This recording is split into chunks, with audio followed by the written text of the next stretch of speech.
हरि ओम तत्सत।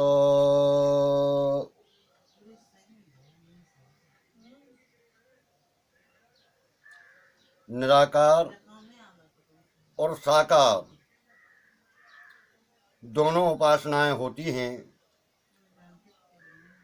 सगुण साकार, सगुण निराकार और निर्गुण निराकार, ये जो है पहले कथा में बता चुके हैं।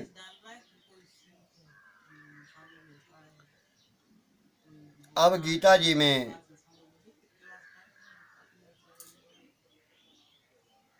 जो लोग मूर्ति पूजन करते हैं उस विषय में जो गीता जी में बताया है वह जो है आज मूर्ति पूजा में बताने जा रहे हैं। ये सनातन धर्मस्थाः श्रद्धा प्रेम समन्विताः मूर्ति पूजा न कुर्वन्ति मूर्तौ तो प्रभु पूजनम। सनातन धर्म के अंतर्गत श्रद्धा प्रेम पूर्वक जो मूर्ति की पूजन करते हैं वह धातु या पत्थर की पूजन नहीं करते, अपितु पर ब्रह्म परमेश्वर का ही पूजन करते हैं। हमारे सनातन वैदिक सिद्धांत में भक्त लोग मूर्ति का पूजन नहीं करते बल्कि परमात्मा का ही पूजन करते हैं।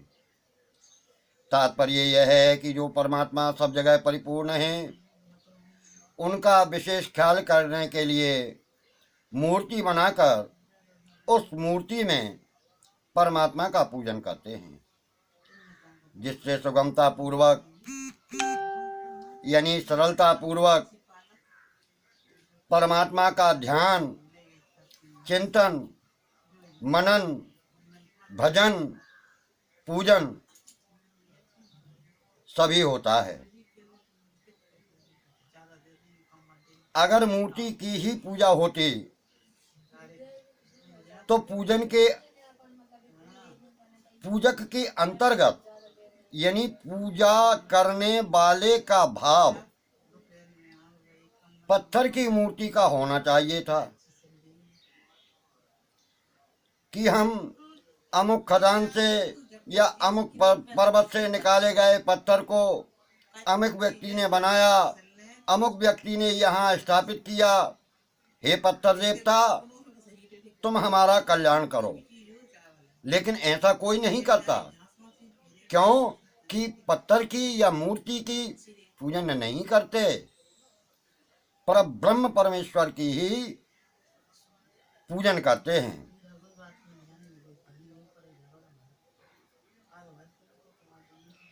अतः भक्त लोग मूर्ति की पूजा नहीं करते किंतु मूर्ति में भगवान की पूजन करते हैं।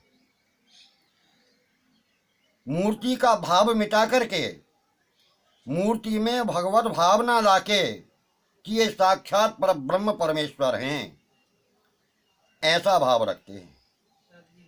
इस प्रकार मूर्ति में भगवान का पूजन करने से सब जगह भगवत भाव हो जाता है। भगवत पूजन से भगवान की भक्ति का आरंभ होता है। भक्त के लिए सिद्धियां प्राप्त हो जाती हैं।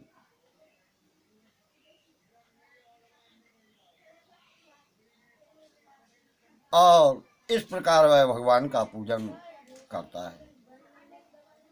मूर्ति में अपनी पूजा के विषय में भगवान ने गीता में कहा है कि भक्त लोग भक्ति पूर्वक मेरे को नमस्कार करते हुए मेरी उपासना करते हैं।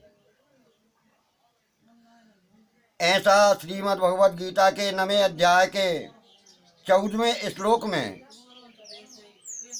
कहा है कि जो भक्त श्रद्धा पूर्वक पत्र पुष्प फल जल आदि मेरे लिए अर्पण करते हैं उसके दिए हुए उपहार को मैं ग्रहण करता हूँ, स्वीकार करता हूँ। गीता जी के 9वें अध्याय के 26वें श्लोक में विष्णु, शिव, शक्ति, गणेश, सूर्य, ये ईश्वर कोटि के पंच देवता हैं। ईश्वर कोटि यानी ईश्वर की समता के। ब्राह्मणों, आचार्य, माता पिता आदि बड़े बुजुर्गों और ज्ञानी जीवन मुक्त यानी जिनको मरने के बाद पुनः जन्म न लेना पड़े, ऐसे महात्माओं का पूजन करना मूर्ति पूजन नहीं, यह शारीरिक तप है। श्रीमद् भगवद गीता के 17वें अध्याय के 14वें श्लोक में अगर सामने मूर्ति ना हो तो किसको नमस्कार किया जाएगा? भाव कैसे बनेगा? किसको पत्र पुष्प फल जल आदि चढ़ाएंगे? किसका पूजन किया जाएगा? अतः यही सिद्ध होता है कि गीता जी में मूर्ति पूजन की बात कही गई है। इसी तरह गाय, तुलसी, पीपल, ब्राह्मण, तत्वज्ञ यानी ज्ञानी जन जो कि तत्व से ईश्वर को जानते हैं, जीवन मुक्त जिन्हें मरने के बाद पुनः जन्म नहीं लेना पड़ेगा, गिरिराज श्री गोवर्धन महाराज, गंगा यमुना आदि पूजन भी भगवत के ही पूजन हैं।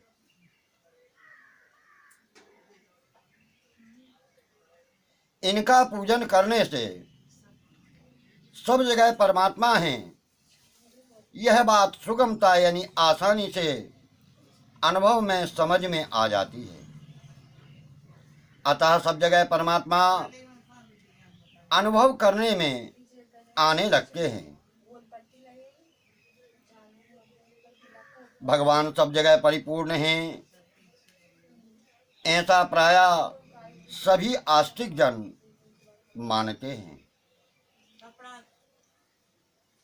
परंतु वास्तव में ऐसा मानना उन्हीं का है जिन्होंने मूर्ति, वेद, सूर्य, पीपल, तुलसी, गौ आदि में भगवान का स्वरूप मान करके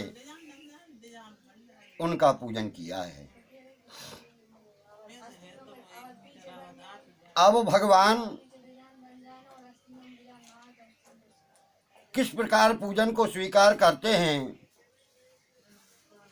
यहाँ पर ब्रह्मा जी से भगवान कहते हैं कि नैवेद्यम पुरतो न्यस्तम चक्षुषा गृह्यते मया रसम सदास जिव्यायाम अष्टनामी कमलोद्भवम। हे कमल से उत्पन्न होने वाले देवता ब्रह्मा जी, मेरे सामने रखे हुए भोगों को मैं नेत्रों से, दृष्टि से ग्रहण करता हूँ। उस भोग का रस में जो भक्त उस प्रसादी को ग्रहण करते हैं, उनकी जिह्वा के द्वारा ग्रहण करता हूँ। ऐसी बात भी संतों से सुनी है कि भाव से लगे हुए भोग को भगवान कभी देख लेते हैं, कभी स्पर्श कर लेते हैं और कभी ग्रहण भी करते हैं। अब अन्य कथाओं का बीच में रखना मैं ये मानता हूं कि एक प्रकार से मनोरंजन है। इसलिए अन्य जो है दंत कथाओं को बीच में नहीं ले रहा हूं। अगर पूजन का भाव पत्थर, पीतल, चांदी आदि की मूर्ति में है तो उसके लिए वह पत्थर नहीं अपितु बल्कि साक्षात पर ब्रह्म परमेश्वर ही हैं। अब यहाँ पर कहते हैं न काष्ठे विद्युतो देवो न शिलायाम न मृत्यु च भावे ही विद्युते देवस तस्मात् भावम समाचरे। देवता न तो काठ में रहते हैं, न पत्थर में रहते हैं, न मिट्टी में रहते हैं। देवताओं का निवास भाव में ही होता है, भावना में ही होता है। इसलिए भक्त के भाव को ही प्रमुख बताया गया है।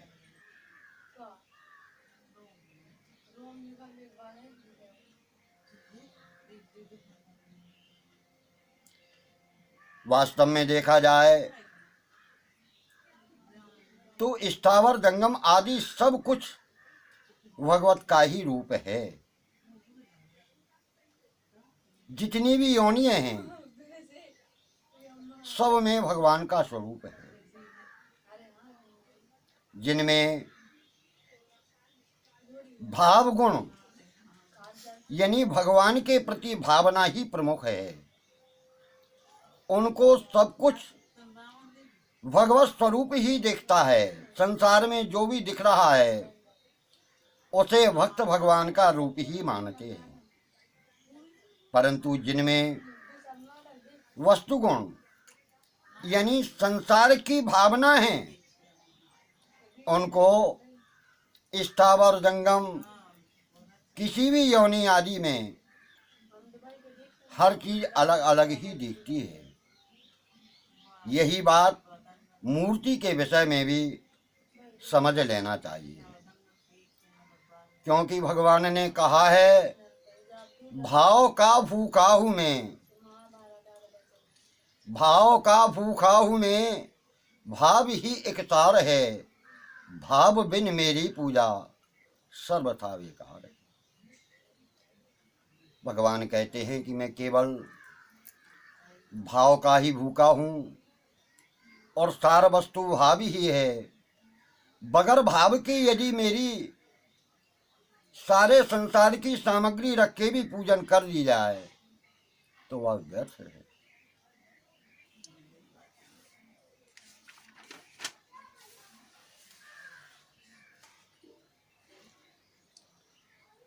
हम किसी विद्वान का आदर करते हैं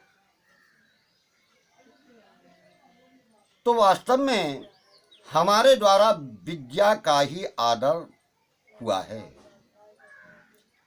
उस विद्वान के हाड़ मांस से बने हुए शरीर का आदर नहीं किया। जो विद्या रूपी गुण उसके अंदर विद्यमान हैं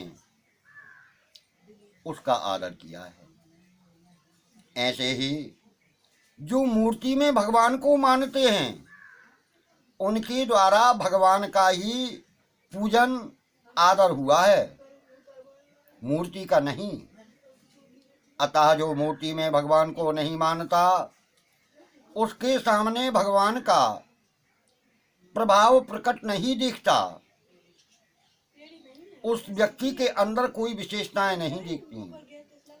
परंतु जो मूर्ति में भगवान को भगवान मानकर पूजते हैं उसके सामने भगवान का भाव प्रकट होता है। अपना भगवत भाव बढ़ाने के लिए, भगवत भाव को जागृत करने के लिए, भगवान को प्रसन्न करने के लिए मूर्ति पूजन करना चाहिए। हमारे अंतःकरण में शारीरिक सांसारिक पदार्थों का जो महत्व बुद्धि में जम गया है कि संसार की वस्तुओं की क्या कीमत होती है, वह कितनी उपयोगी हैं, कितनी सार्थक हैं, उनमें हमारी जो ममता यानी आसक्ति है, उन वस्तुओं के सांसारिक वस्तुओं के प्रति हमारा जो खिंचाव है, लगाव है, उसको मिटाने के लिए भगवान का पूजन करना, पुष्पमाला चढ़ाना, अच्छे अच्छे वस्त्र भगवान को पहनाना, भगवान की आरती उतारना, भोग लगाना, यह बहुत आवश्यक होते हैं। तात्पर्य यह है कि मूर्ति पूजा करने से हमें दो तरह से लाभ होता है। एक तो भगवान के प्रति भाव की जागृति होती है, भाव उत्पन्न होता है, भाव बढ़ता है। और दूसरा, जो सांसारिक वस्तुओं में हमारी ममता, हमारा राग, हमारी आसक्ति है, यह आसक्ति ही जन्म और मृत्यु का कारण होती है। तो संसार की वस्तुओं से, अंतःकरण से सांसारिक वस्तुओं की आसक्ति का अभाव होता है। इसलिए भगवान का पूजन आवश्यक है। मनुष्य के जीवन में कम से कम एक जगह ऐसी होनी चाहिए जिसके लिए मनुष्य अपना सब कुछ त्याग कर सके। वह जगह चाहे भगवान हो, चाहे संत महात्मा हो, चाहे माता पिता हो, चाहे आचार्य गुरुजन हो। कारण कि इससे मनुष्य की भौतिक जो भावनाएं हैं, जो संसार में भटकी हुई हैं, वह कम होती हैं और धार्मिक तथा आध्यात्मिक भाव की उत्पत्ति होती है।